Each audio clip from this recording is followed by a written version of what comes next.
I got so much motherfucking design on right now. Break it down, bring it back, make it clap. I got 3 old thoughts, new block, where that thing. Bitches on my line, and you know. Kita seringkali melakukan tamasya ya ke beberapa tempat, terutama saat libur seperti ini. Lalu kemudian kita juga sering menggunakan beberapa fasilitas umum yang berbayar. Satu contoh, kita misalnya menggunakan toilet umum, kemudian menggunakan pemandian umum dengan harga yang telah ditentukan. Misalnya dipampangkan di pintu masuk itu 2.000 untuk mandi, 1.000 untuk wudhu, atau 2.000 untuk kencing, 5.000 untuk mandi, dan lain sebagainya. Nah, saya ingin Anda mengurai dengan pendekatan, dengan metode ijtihad yang sudah diajarkan, apakah dengan memakai qiyas, apakah dengan memakai istishab, istihsan, istislah, ataupun sadu dzari'ah atau yang lainnya. Gunakan pendekatan-pendekatan ini untuk menentukan pertama, sebenarnya bagaimana status hukum dari penggunaan fasilitas-fasilitas umum yang berbayar itu. Jadi jangan langsung disimpulkan boleh tidak boleh, tetapi yang saya maksud di sini adalah bagaimana Anda bisa mengurai pendekatan metode yang digunakan untuk kemudian menyimpulkan sebuah hukum itu. Silakan gunakan teori-teori yang sudah pernah diberikan di mata kuliah. Itu yang pertama. Oke, baik, saya akan menjawab pertanyaan Bapak yang pertama tadi. Dalam menentukan status hukum penggunaan fasilitas umum berbayar, berikut adalah uraian berdasarkan konsep hukum Islam, yaitu ada 4. Yang pertama, 1. Qiyas. Melalui qiyas, kita dapat menggunakan penalaran analogi dengan fasilitas publik secara umum. Jika fasilitas publik seperti kamar mandi umum dan toilet umum itu biasanya disediakan secara gratis oleh pemerintah atau pihak yang berwenang, maka berdasarkan qiyas, penggunaan fasilitas umum ini bisa jadi mungkin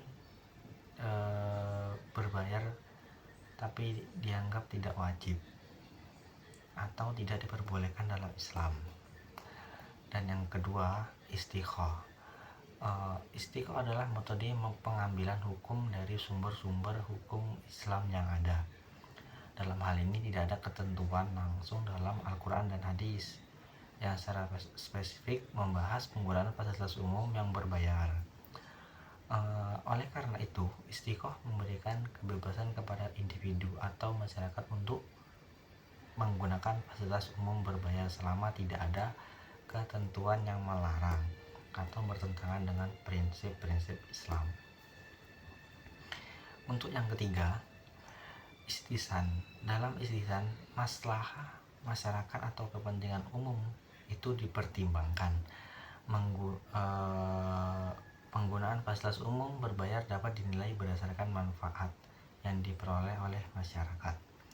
Jika penggunaan tersebut memberikan manfaat yang signifikan bagi masyarakat, seperti pemeliharaan dan kebersihan yang lebih baik, maka penggunaan fasilitas umum berbayar tadi dapat dianggap sesuai dengan istihsan. Dan yang keempat yaitu istislah. Istislah menekankan pada prinsip mencari kebaikan atau menghindari kerusakan dalam hukum Islam. Dalam hal penggunaan fasilitas umum berbayar tadi, istislah dapat dipertimbangkan dengan melihat dari aspek-aspek seperti kebersihan, kenyamanan, dan keamanan yang mungkin ditingkatkan melalui pembayaran tersebut. Jika penggunaan fasilitas umum berbayar dapat meningkatkan kualitas fasilitas tadi dan memberikan manfaat bagi pengguna, maka penggunaan tersebut dapat dianggap sesuai dengan istislah. Dalam hal penggunaan fasilitas umum berbayar, tidak ada ketentuan yang secara langsung mengatur dalam Al-Quran atau hadis yang menetapkan status hukumnya. Oleh karena itu dapat digunakan prinsip sadu dzari'ah yang memberikan fleksibilitas dalam menentukan status hukumnya. Dalam sadu dzari'ah, jika tidak ada ketentuan yang jelas, maka penggunaan fasilitas umum berbayar dapat dianggap boleh selama tidak bertentangan dengan prinsip-prinsip Islam secara umum. Dalam kesimpulannya, status hukum penggunaan fasilitas umum berbayar tadi di dalam Islam dapat bervariasi tergantung pada konteksnya, manfaat yang diperoleh, dan tidak adanya larangan atau pertentangan dalam prinsip-prinsip Islam. Dapat disarankan untuk mempertimbangkan masalah masyarakat dan prinsip-prinsip dasar Islam tadi saat menentukan penggunaan fasilitas umum berbayar. Kemudian ada satu kasus di mana seseorang yang kemudian berselisih ya antara dua orang. Yang satu menyatakan bahwa si cantik itu misalnya adalah istrinya, tapi kemudian ada yang menyatakan bahwa si cantik itu adalah istrinya juga gitu. Jadi ini rebutan antara dua laki-laki memperebutkan satu orang perempuan. Ceritanya bahwa yang laki-laki yang pertama, anggaplah misalnya si Udin ya, itu pernah menikahi memang siapa namanya lah yang perempuan ya, Fatimah misalnya, dinikahi dengan cara akad siri ya, jadi nikahnya nikah siri. Tetapi orang-orang desa menyaksikan ya pernikahan itu. Jadi pernikahannya disaksikan oleh beberapa orang desa, tapi pernikahannya siri, tidak tercatat di KUA. Setelah setelah pernikahan itu kemudian si suami ini melakukan perjalanan keluar kota atau keluar negeri yang sangat lama sekali sehingga tidak ketemu rimbanya, apakah dia sudah mati atau belum. Kemudian karena sudah terlalu lama dan tidak ada kabar, maka si Fatimah ini kemudian melakukan pernikahan dengan laki-laki lain, taruhlah namanya misalnya Joko. Dan ini kemudian nikahnya resmi ya, melalui KUA, tercatat di KUA. Udah. Lalu kemudian setelah perkawinan itu berjalan 1 tahun, tiba-tiba si Udin datang yang nikah siri kemarin itu. Maka kemudian terjadilah pertengkaran dan perselisihan tadi itu. Karena perselisihannya nggak selesai di tingkat keluarga itu, maka mereka membawanya ke hakim. Dan hakimnya adalah Anda lah yang menjadi hakim itu. Pertanyaan saya, bagaimana cara Anda memutuskan perkara yang terjadi, perselisihan yang terjadi antara si Udin dengan si Joko tadi itu, yang memperebutkan seorang Fatimah? Saya tidak meminta penjelasan Anda secara hitam putih ya, tetapi gunakan metode ijtihad yang sudah diajarkan. Sekali lagi, apa yang akan Anda gunakan silahkan, dan nanti dari metode ijtihad yang ada itu Anda bisa menyimpulkan pada akhirnya seperti apa. Jadi sekali lagi, ulasan yang paling penting adalah bagaimana Anda kemudian mengulasnya menjadi alasan yang berbobot begitu. Oke, baik. Saya akan menjawab pertanyaan kedua dari Bapak tadi. Perlu kita ketahui bahwa nikah siri yang ada di zaman sekarang dengan zaman dulu itu sangatlah berbeda.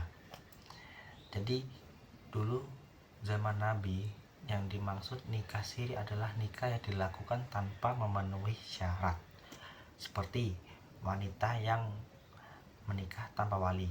Hal ini tentu membatalkan nikah siri tersebut dan menjadikan status pernikahan Fatimah dengan Joko sah, sedangkan dengan Udin menjadi tidak sah karena tidak mematuhi syariat. Sedangkan pernikahan siri di zaman sekarang adalah pernikahan secara agama tanpa melalui pemerintahan atau pencatatan KUA. Maka status hukum dari Udin dengan Fatimah itu sah, meski pernikahan siri banyak menimbulkan kerugian terutama di sisi perempuan dan tidak dianjurkan pemerintah. Kemudian bagaimana status hukum Fatimah dengan Udin dan Joko tergantung kondisi dari Udin. Nah, di sini kondisinya ada dua, yaitu untuk yang pertama, Udin dikabarkan menghilang selama 6 bulan lalu ditemukan dalam keadaan meninggal. Kemudian secara ajaib, nggak tahu itu kodratnya Allah, Udin bangkit dari kuburnya dan kembali kepada istrinya telah melewati masa iddah dan telah menikah dengan Joko. Maka status hukum dari Udin adalah cerai mati dan Udin sama Fatimah bukan lagi menjadi pasangan suami istri, dan status pernikahan antara Fatimah dan Joko adalah itu sah. Dan kondisi yang kedua, ketika Udin dikabarkan menghilang tanpa kabar selama 6 bulan, sedangkan jasad dari Udin sendiri tidak ditemukan dalam jangka waktu tersebut oleh siapapun, dan Udin tidak diberi kabar maupun tanda kehidupan. Kemudian Fatimah menikah lagi dengan Joko dan Udin.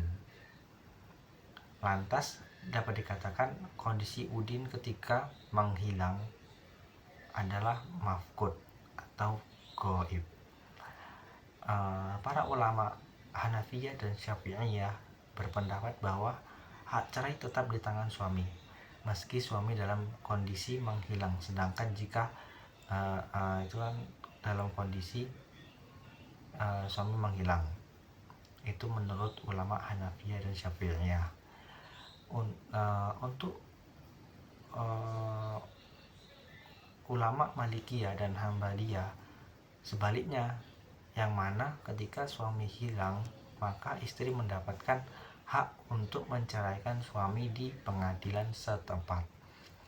Adapun syarat untuk mengajukan cerai dengan alasan suami gaib, Sayyid Sabiq mengutip beberapa syarat yang harus dipenuhi menurut Imam Ahmad, antara lain yaitu ada empat.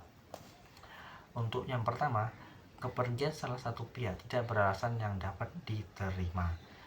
Dan yang kedua, dengan kepergiannya itu berakibat madarat kepada satu pihak. Dan yang ketiga, kepergian salah satu pihak itu ke daerah lain, bukan daerah yang sama. Dan yang keempat, telat waktu 1 tahun. Dalam hukum nasional, perkara orang hilang atau mafqud atau juga bisa dibilang gaib yang diatur dalam pasal 467 dan 468 KUHP Perdata berlaku secara umum baik dalam perkawinan, kewarisan, dan perdata lainnya. Namun perkara istri yang ditinggalkan suami telah diatur di dalam pasal 19 huruf B PP nomor 9 tahun 1975 dan pasal 116 huruf B kompilasi hukum Islam.